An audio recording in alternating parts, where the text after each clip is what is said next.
पूरे पाकिस्तान में सैलाब की सूरत हाल है। बहुत सारे लोग, बहुत सारे सेलिब्रिटीज़ और पाकिस्तान का हर शख्स इस वक्त जहन में ये बात अपने सोच रहा है कि हम किस तरीके से मदद कर सकते हैं उन लोगों की जो कि इस वक्त सैलाब से मुतासिर हैं, क्योंकि पाकिस्तान का हर सूबा इससे मुतासिर हुआ है। सिंध में भी सैलाब की कैफियत है, बलूचिस्तान में बहुत ज़्यादा तबाही हुई है, पंजाब की भी यही सूरत हाल है, खैबर पख्तूनख्वा में भी ऐसा ही हुआ है। पूरे मुल्क पर एक ही आफत आई है, कहीं पर कम कहीं पर ज़्यादा, लेकिन जिन इलाकों में मामलात ज़्यादा ख़राब हैं वहाँ से जो रिपोर्ट्स आ रही हैं उसके मुताबिक तो बस वहाँ पर ज़िंदगी को दोबारा शुरू करने के लिए बहुत वक्त चाहिए, बहुत ज़्यादा मेहनत लगेगी दोबारा से उन लोगों को अपने पैरों पर खड़ा करने के लिए, क्योंकि उनका सब कुछ तबाह हो चुका है, सब कुछ बर्बाद हो चुका है। पाकिस्तान के बहुत सारे सेलिब्रिटीज़ हैं जो कि इस कार खैर में अपना हिस्सा मिला रहे हैं। मोमिना इंदुरैद फाउंडेशन भी इतवार के दिन ये एक टेलीथॉन कर रही है, तो अगर आप कराची में हैं तो फ्रेयर हॉल पर जा सकते हैं 4 बजे से 7 बजे तक शाम में, और हम न्यूज़ पर और हम टेलीविज़न पर भी टेलीथॉन ये बराह रास्त दिखाएंगे, तो आप उसमें भी कॉल करके डोनेट कर सकते हैं।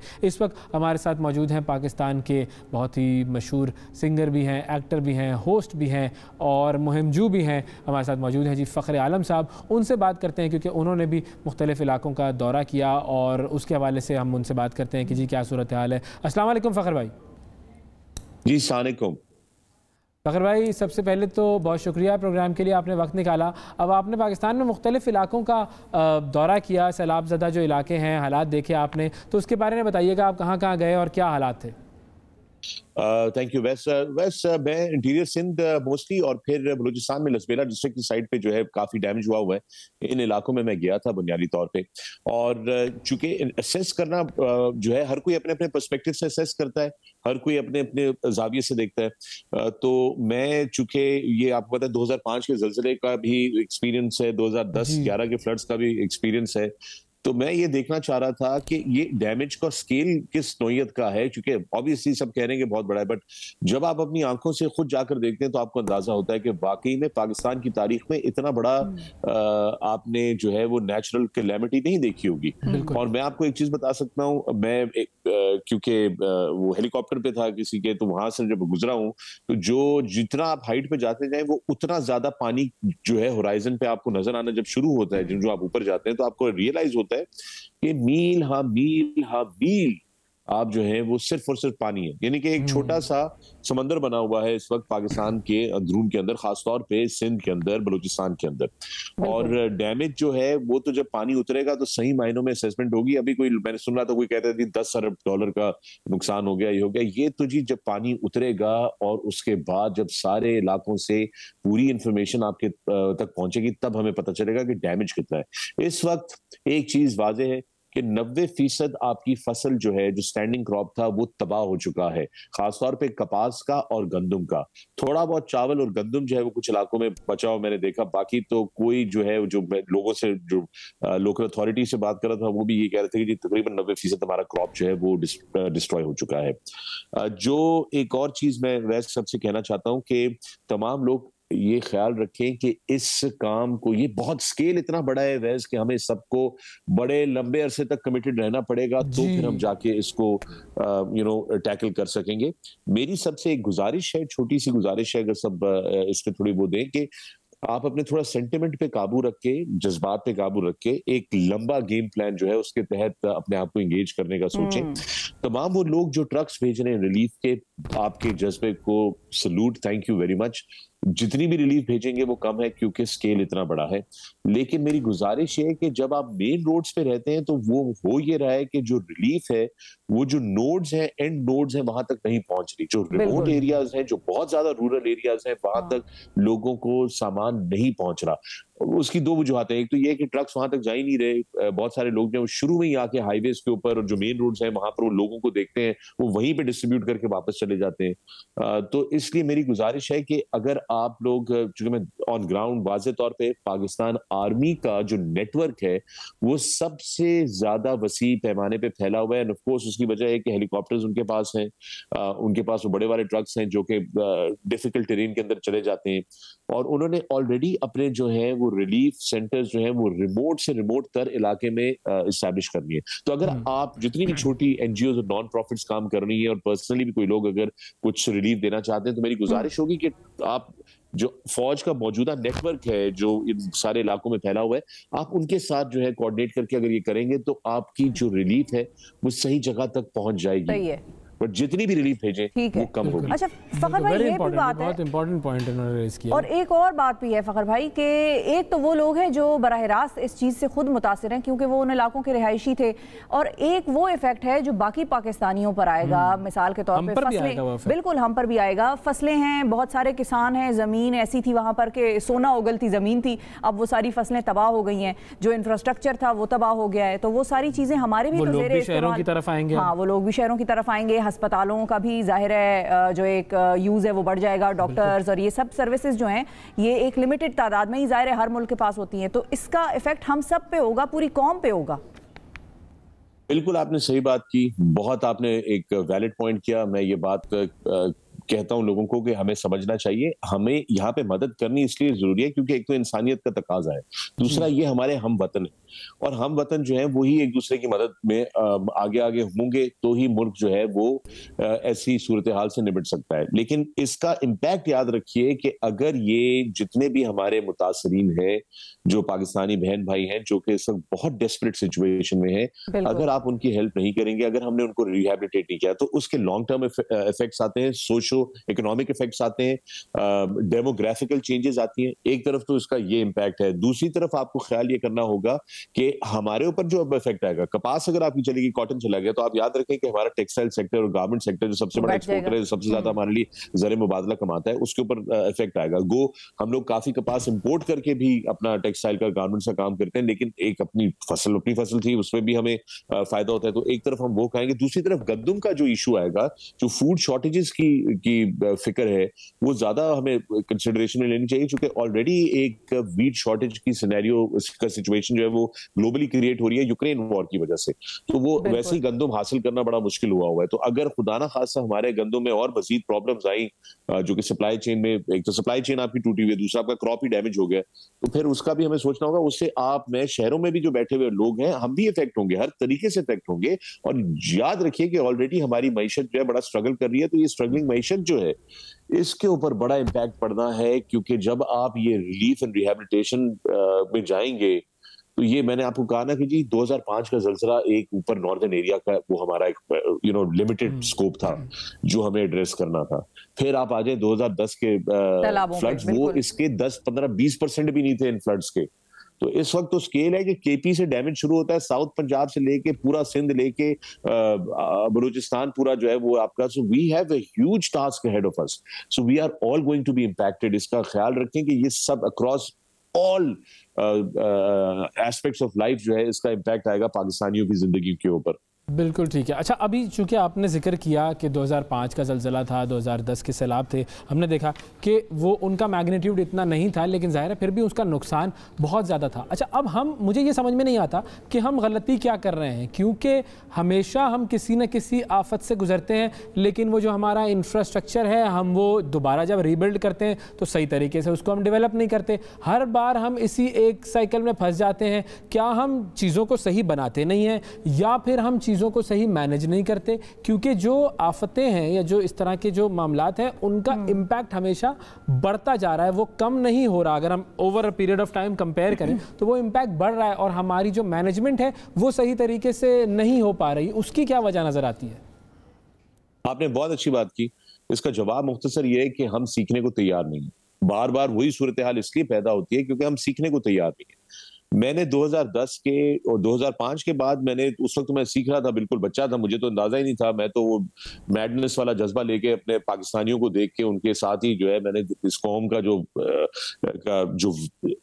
कमिटमेंट है एक दूसरे के साथ वो देखा, और उसमें मैं भी बह गया। 2005 की बात बता रहा हूँ। 2010 में मैं काफी कुछ जो था वो डिजास्टर मैनेजमेंट के ऊपर दुनिया भर में लोगों से मिल मिलाकर मुख्तलिफ कॉन्वर्सेशंस, एक दो किताबें भी उस पर और मजीद मैंने पढ़नी शुरू की, वो की। ये 2010 के बाद मैंने कह दिया था कि जी मेरी आप सबसे इल्तिजा है, एक तो पाकिस्तान में बिल्कुल हमने बनाया, नेशनल डिजास्टर मैनेजमेंट एजेंसी बनाई, फिर उनके नीचे प्रोविंशियल पीडीएमएस बनाए। प्रॉब्लम ये है कि देखें, अगेन आज आपके पास फिर सिविलियन साइड से कोई फजाई सपोर्ट अवेलेबल नहीं है, हेलीकॉप्टर्स आर नॉट अवेलेबल। आपके पास फिर मैंने देखा कि बोट्स वगैरह जो थी, या वो नेवी वाली थी या वो आर्मी वाली थी, वो जो स्पीड बोट्स है या जो राफ्ट्स हैं इन्फ्लेटेबल जिन पे इंजन लगा होता है, तो मैं वो देख रहा था कि वो फिर उन्हीं के पास थी और मुझे किसी के पास वो नजर नहीं आई। जो बेचारी डिस्ट्रिक्ट इंतजामिया या लोकल गवर्नमेंट जो काम कर रही थी, वो अपने महदूद वसाइल के अंदर कर रही थी। वो कोई कहीं पे उन्होंने मेकशिफ्ट फायर ब्रिगेड का ट्रक लाके खड़ा किया हो कि ये इसके पानी जो भर रहे हैं वो पानी इसका बेसिकली यहाँ से निकाल, सो हम लोग नहीं सीखते। एक मैं आपको चले छोटी सी, चूंकि एविएटर हूं तो मैं उस पर्सपेक्टिव से बात करता हूं, और मैं क्यों करता हूं। देखिए, अगर आज ये जो हेलीकॉप्टर्स आपके इस वक्त रिलीफ ऑपरेशन में काम कर रहे हैं ना, अगर ये ना होते तो वो इलाके जो मुकम्मल तौर पे डिस्कनेक्टेड है, कैसे पहुंचती वहां पे रिलीफ? जीरो रिलीफ पहुंचती वहां पर। अब वो इतने सारे इलाके हैं कि वो बेचारे हमारे जो पायलट्स हैं, एक तो हमारे जो हेलीकॉप्टर्स वगैरह हैं वो बड़े पुराने हेलीकॉप्टर्स हैं, वो उनको पुश कर रहे हैं टू द लिमिट्स, और फिर उसके साथ साथ आप देखें कि वो मुसलसल mission after mission after mission fly कर रहे हैं जब तक सूरज इजाजत देता है, क्योंकि सनसेट के बाद हमारे पास नाइट ऑपरेशंस के लिए हेलीकॉप्टर्स नहीं है यूटिलिटी वाले, सो वो हमारी लिमिटेशंस आ जाती है।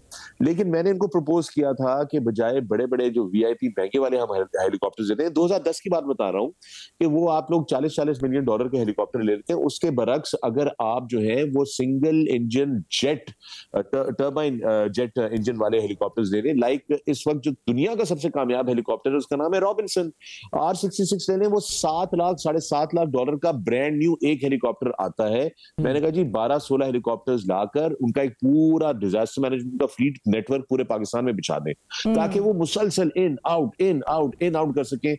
सस्ता तरीन हेलीकॉप्टर, सस्ता तरीन मेंटेनेंस उसकी पर आवर की फ्लाइंग की, सस्ते तरीन ऑपरेशनल कॉस्ट, पायलटों की हमारे पास कमी नहीं है। we could have done so much that we could give relief to the people। ये आप देख लीजिए, अभी 7 शरीफ में जब बॉम्ब ब्लास्ट हुआ था तो उसमें कितने सैकड़ों लोग मर गए थे, इसलिए क्योंकि बहुत सारे लोगों को तो वो मिल ही नहीं सकी, क्या कहते हैं, फर्स्ट एड, या उनको अस्पतालों तक नहीं पहुंचाया जा सका। एयर एम्बुलेंस सर्विसेज आपकी होनी बड़ी जरूरी है, क्योंकि बार बार डिजास्टर होती है। और एक चीज मैं आप बड़ी जरूरी अहम यहाँ पर कहना चाहूंगा, पाकिस्तान में हजारों की तादाद में ग्लेशियर है, 4000 कुछ ग्लेशियर्स है हमारी जो काउंट है, और पाकिस्तान का ग्लोबल गैस एमिशंस के अंदर सिर्फ 1% का कंट्रीब्यूशन है। जी बिल्कुल। लेकिन पाकिस्तान दुनिया के उन ममालिक में से है जो कि ये माहौलियात की वजह से सबसे ज्यादा इफेक्ट होगा क्लाइमेट चेंज की वजह से। तो हमारा 1% का कंट्रीब्यूशन है। ग्लेशियर सबसे, एक 4000 ग्लेशियर्स हैं जो कि सबसे तेज स्पीड में मेल्ट कर रहे हैं।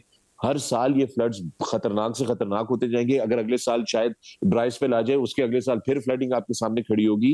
हमें बहुत सीरियस स्टेप्स लेने की जरूरत है, और क्योंकि हम सिर्फ 1% इन ग्लोबल एमिशंस के अंदर कंट्रीब्यूट करते हैं, तो हमें पूरी दुनिया से ये डिमांड करना चाहिए उन मुल्कों से जो कि 20-20% ग्लोबल एमिशंस के अंदर कंट्रीब्यूट कर रहे हैं, और जिनकी वजह से हमें यहाँ पर यह कीमत अदा करनी पड़ रही है कि भाई अब आइए हमारी हेल्प कीजिए, आइए सपोर्ट कीजिए, हमें फंडिंग कीजिए इसके अंदर सारी रिहैबिलिटेशन के अंदर।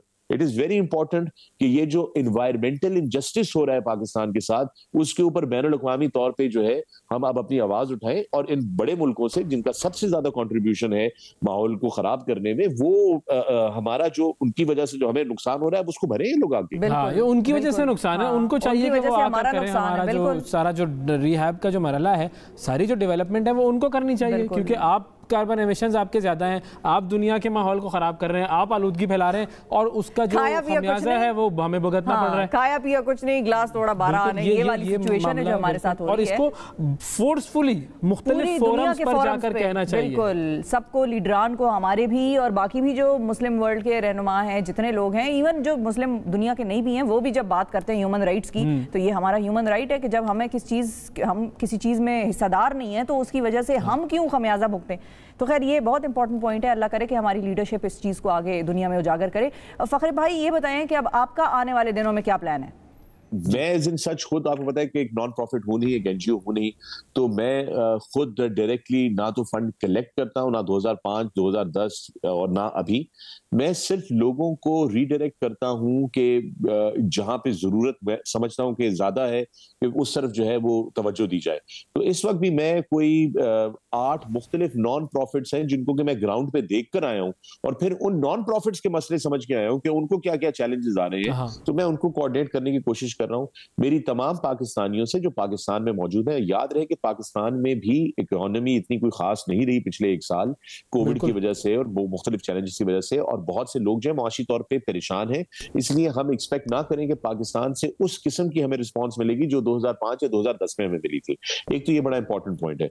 मैं सबसे ये कहूंगा कि जी अगर आप कुछ कंट्रीब्यूट करना चाहते हैं तो मेक श्योर कीजिएगा कि या तो आप ऑथेंटिकेट करें कि आप किस एनजीओ या नॉन प्रॉफिट को या चैरिटी को पैसे दे रहे हैं और वो किस नौयत का काम कर रहे हैं। देखिए ये बड़ा आसान होता है कि यार मैंने बस पैसे दे दिए, बस मैंने तो अपना काम पूरा कर दिया, अल्लाह मियां के सामने मैंने अपना जो है वो एंट्री करवा दी, मैं तो सही हूं। नहीं, अगर आप किसी किस्म की डोनेशन दे रहे हैं तो ये आप पे लाजिम है कि आप इंश्योर करें कि वो सही हकदार तक पहुंचे।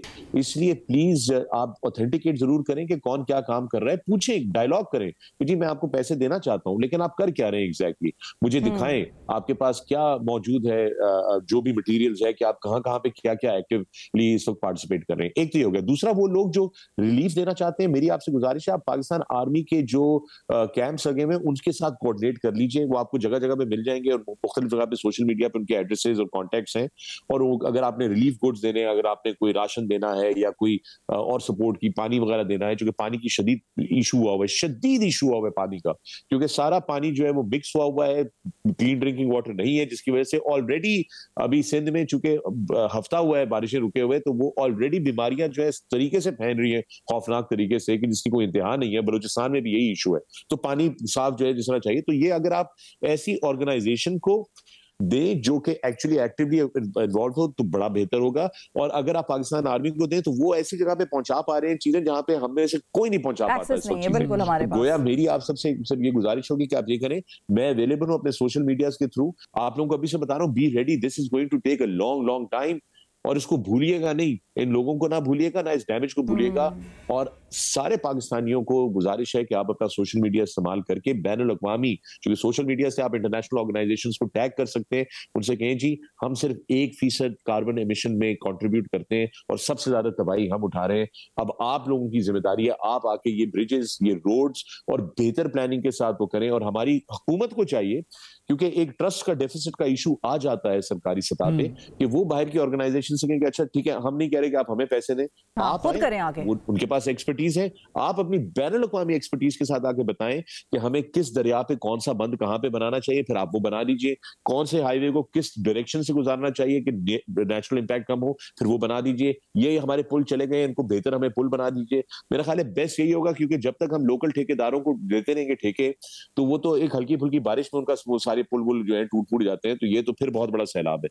बिल्कुल सही। बड़ी इंसाइटफुल डिस्कशन जो है हमारी हुई है नाजरीन। फ़खर आलम साहब से बहुत शुक्रिया अदा करेंगे। फ़खर आलम, आपने वक्त निकाला और बड़े ज़बरदस्त मशवरे भी दिए हैं, बस अब इन मशवरों को सुनने की देर है, सुन लें। हाँ। बिल्कुल, और मशवरे हों, दुआएं हों, हम सब इसी सैलाब के हवाले से ही काम कर रहे हैं। आपने भी देखा हमारा प्रोग्राम भी बड़े दिनों से इसी हवाले से, इसी टॉपिक की मुख्तलिफ जो एस्पेक्ट्स हैं उसी पर बात कर रहा है, कंस्ट्रक्शन पे, किसानों पे, आने वाले दिनों में भी हम करते रहेंगे। बस आपने जिस तरह से फ़खर ने कहा कि इनको भूलना नहीं है अभी, क्योंकि ये सिलसिला लॉन्ग लास्टिंग है, ये चलता रहेगा फेजेस में। इन लोगों को भी नहीं भूलना और पाकिस्तान अपने मुल्क को भी नहीं भूलना, क्योंकि पाकिस्तान की भी बड़ी तबाही हुई है। एक है जो ज़िंदगियां तबाह हुई हैं लोगों की, और एक है जो हमारे मुल्क का नुकसान हुआ है। इन दोनों को मिलकर हमने ठीक करना है।